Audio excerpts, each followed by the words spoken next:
My name is Bree, and I was seeing a man, and I don't want to be labeled a homewrecker, but I thought we were going to have something. He led me to believe he was no longer in love with his wife, and he said, "You're not just the other woman, you're my princess." And come to find out, he had no intention of leaving his wife. No one gets one over on me. I don't care who you are. And so I made it a point to investigate a little more into his life with his wife, and I was able to notice their happiness and doing things. And he would tell me he has to go on a business trip, and he was going on vacation with her. So I took it upon myself to let her know who he is and what he's doing. As I said before, no one gets one over on me. Hello, everybody. This is Greg Stewart. Welcome to the Greg Stewart Show. So you heard the intro in reference to Bree, and it just gets deeper and deeper. And you're going to make the basis on what kind of person you see Bree as. Now, when we fall in love, we usually only have tunnel vision. We only can see what's in front of us, but I want you to listen to the story and hear her demeanor when she visited me. Here's a person that basically states, no one gets one over on me, and that I'm always used to getting what I want, no matter the consequences for others. Now, we'll find out how this plays out for Bree, but before we do, please subscribe, please share, please comment, and please like. Outside of that, we're going to get started with the story, but go ahead and do your own self-analysis. Notice things, notice her way, and don't feel your emotions as impossible sometimes as it is, get in the way of the logic of this. Analysis, look, analyze, see how she speaks and how she is coming from of getting what she wants. Is she classified as just selfish, narcissist? What's the difference? Well, we'll break into that, but notice what she utilizes in reference to her own self-preservation. Coming up now, Bree on the Greg Stewart Show. Tonight's story is about Bree, the woman who told the wife. There's monsters in the woods. There's shadows in the hallway. There's something crawling out from under the bed. But this story, it's about something far more common, far more human, and far more haunting than the things that I said. It's about the choices we make and the consequences that come with them because of the desires that we have, and the kind of guilt that doesn't whisper but follows you. This is Greg Stewart, and tonight you're going to be listening to a story about a woman named Bree. A woman who crossed the line, then crossed another. And now she's wondering if the man she risked everything for will ever look at her the same way again. Settle in. Get comfortable. Because this one isn't just a story, it's a confession.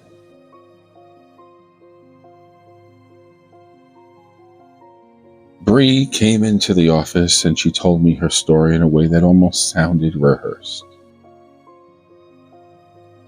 Like she'd been carrying it out and around for months, maybe even years, just waiting for someone like myself to hear it. And she came in and she said, "My name is Bree, and I am having an affair." She didn't sugarcoat it, didn't dance around it, didn't blame stress or loneliness or a bad marriage. She owned it. Nope, this is what I'm doing. She fell for a man who wasn't hers. A man who had a wife, a life, and a home. And for a while, she convinced herself she wasn't going to live in the shadows anymore. That stolen moments were enough. She didn't just want to be the other woman. That being the secret was better than being alone was the original thought. But secrets have a way of turning into storms. And Bree was standing right in the middle of one. And she said, looking at me, very focused, when I realized I couldn't have him, I broke it off. But no one gets one over on me. So then, I found out everything about him. And I told his wife. Now, listening out there, let that sink in. She didn't tell the wife because she wanted to do the right thing. She didn't tell the wife because she felt guilty for her. No. She told the wife because if I can't have him, you can't either. That's not love. That's desperation wearing love's clothing. And she knew it and she knows it. And when Bree did tell this man's wife, I said, how did that work out for you, Bree? How did that work out coming in the middle of that family rather than just both of you breaking it off as you said you did? Bree said, when I told his wife, I found out like a time bomb, everything detonated. And you could hear it in her voice. I'm not sorry. The wife confronted him, she found out through mutual people, and the marriage cracked. The house that once held trust now held suspicion, silence, and slammed doors. And Bree, even driving by, not being noticed, she watched it all happen from the outside. She would say I would drive by and I could see different lights at late hours of the night as if he was on the couch and she was up in the room. I can only imagine what life was like in there. He watched it all happen and she wasn't part of his life anymore, but she was part of the destruction. And she continued to say to me, I hear and I heard that they're separated now. But you know what I'm wondering these days? I said, I have no idea. I keep wondering, does he hate me?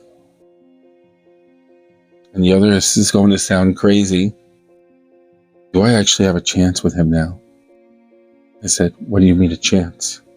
Well, to be his full-time girlfriend, of course.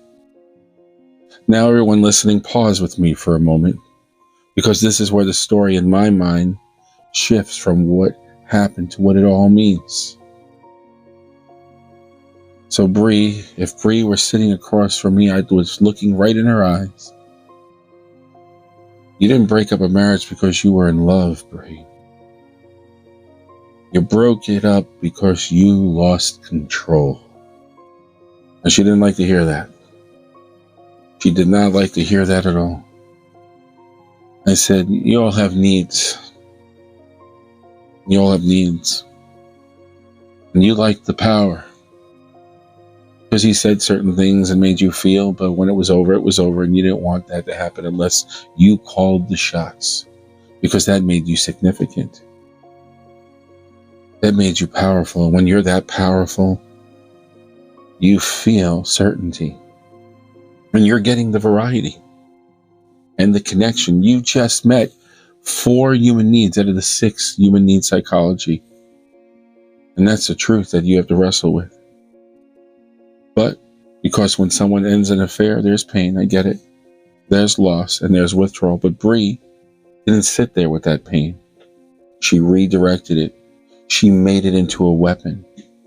And now she's wondering, if the man she blew up his life for will come running back to her, she must see him as real weak. But here's the thing. People don't run towards the person who lit the match and threw it into their home. They run from it, I said to her. Not always, but often. And Bree knows that. She feels it in her bones. That's why she asked the question. Does he hate me now? Because deep down, she already knows the answer. But here's where the story even gets darker. Because Bree isn't just dealing with guilt. She's dealing with silence. You see, with rejection comes obsession. And he hasn't called her since this, and he knows, obviously, who lit the match, who threw it into their house. He hasn't called her. He hasn't texted her. He hasn't even reached out. She's watching his life unravel, no question, from a distance. Like someone staring through a window at a house they once visited but can never enter again. She hears whispers. She knows the rumors that he and his wife are separated. But she doesn't know if that separation is because of her or in spite of her. And there's where one of her 6 human needs come into life. That uncertainty, not being certain anymore. That not knowing is its own kind of haunting, isn't it, Bree? Because you lost control. And she said, I thought, with quite conviction, she says, I thought if it wasn't with her, maybe he'd come to me. But he didn't. And that silence is louder than any argument. So Bree says again, with conviction, Bree wants to know, do I have a chance now? Trying to control our scenario. How her therapy, how her coaching is going to go. But that's not the real question, is it? Really, Bree? The real question is, why would she want a man who watched her blow up his marriage and didn't come to her? Why would she want a relationship built on secrets, on lies, and scorching the earth? Why would she want to be the reward for the destruction, the memory that would never stop quitting? And here's the part that stings. He didn't choose you when everything fell apart. He's not going to choose you now. Not because he hates you, not because he's angry, but because you became the symbol of the worst moment in his life. She didn't want to hear this. People don't build futures with the person who represents their downfall, Bree. You want it straight? They rebuild themselves away from those who done something like this, who exploded and imploded their life. But I said, here's where we land, Bree. You're not a villain. Many people will hear your story and they might make their own assumption, but you're not a villain. You're not a monster. What you are is a human being who's made a series of choices that spiraled into consequences that you didn't expect. See, I know your real craving outside of the control because we want to control things so they don't hurt us. And a part of you did feel something for this person. You wanted love. You wanted connection. Human need number 4. You wanted to be chosen. You wanted to be valued, and you wanted to feel security. 3 needs right there that I've mentioned. But the way you went about it turned into the very thing that you feared to become. And now you're standing in the ruins of a situation that you helped create, wondering if there's still a door open. And I get it, it takes 2 to tango. But some doors, once closed, stay closed, Bree. Not out of punishment for you, but out of protection for everyone involved. Well, it was you and that man. The victim of these circumstances was his wife in the wings. So this is Bree's story, and it didn't work out the way she wanted. She thought, I don't want to go to a psychiatrist or I don't want to go to a psychologist because they're going to say I'm a bad person. This was the reason why she said she came to coaching, and she goes, now I feel like you're saying I'm a bad person or I can't get what I want here. I said, quite the opposite, actually. I think you got what you wanted. I said, look, my goal is to bring out the best in you and to show that you can have better things. This was a better thing in reference to you finally seeing that maybe your actions were a bit selfish. And maybe that's the work you need to go on within yourself of, as you said, no one gets one over on me. I'm going to get revenge. That's not a way to live your life. Now, I said, I want to make clear, he is not an innocent person. And he basically deserves what he is getting even today. But if you want pure love, if you're here for love and not because someone you have to control because you gave a big part of yourself emotionally, physically, and otherwise, well, you want to do it in the right ways by loving you first. I said, that's the lesson here, regardless of your mentality and what you picked up along your days of your youth to present day now. And I noticed in our talking, I noticed in our speaking, I noticed in our session, there's a lot of anger here. Now, I know it's hard to hear, and again, there is no sides here. There's no wrong or right. That's why I emphasize to you that you're not a villain, you're not a monster, but you are a victim of circumstances as well. Now, you did the right thing in a sense by letting her know, but you want to have right reasons why you did it, not to break them up so you can have him, because that relationship was never going to work anyway, Bree. You want someone that you can feel a sense of balance within each other. You want to feel real love, because if it's based on lies, it crashes and burns. And in the end, when I presented that to her, when I showed connection, when I showed care, and they said, I want the best for you. And this person was not the best for you, because if you even didn't want to hurt her to say, because I didn't get my way, the bottom line is he would do this over and over, because your relationship with him isn't his first rodeo. So just know that as well. And that helped ease her mind. And I said, let's start really by connecting with you. What do you feel outside of him, outside of their circumstances? Has nothing to do with you anymore. It's time to move forward, not driving past their home, looking to see if lights are on. What is it that you need, that you desire for you? And then we could start building on that. Remember, I'm a coach. My coaching work is to bring out the best in you. And if you can have a code, a structure, if you could have standards of what you want, you will find a man, a person that will appreciate you and love you. And you will feel this connection within that you've been locked out. You will finally open to light from living in darkness. And that really helped her. Now she's working towards that.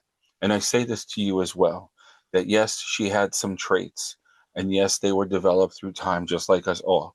But if you are experiencing something and we haven't touched on a story yet, please, again, when you like, when you share, when you comment and subscribe, put into the comments or write me at gregcoaching@gmail.com. Let us know what you think of this story, but let us know if you're going through something as well. So once again, until next time, this is Greg Stewart. Have a great day or evening, wherever you may be.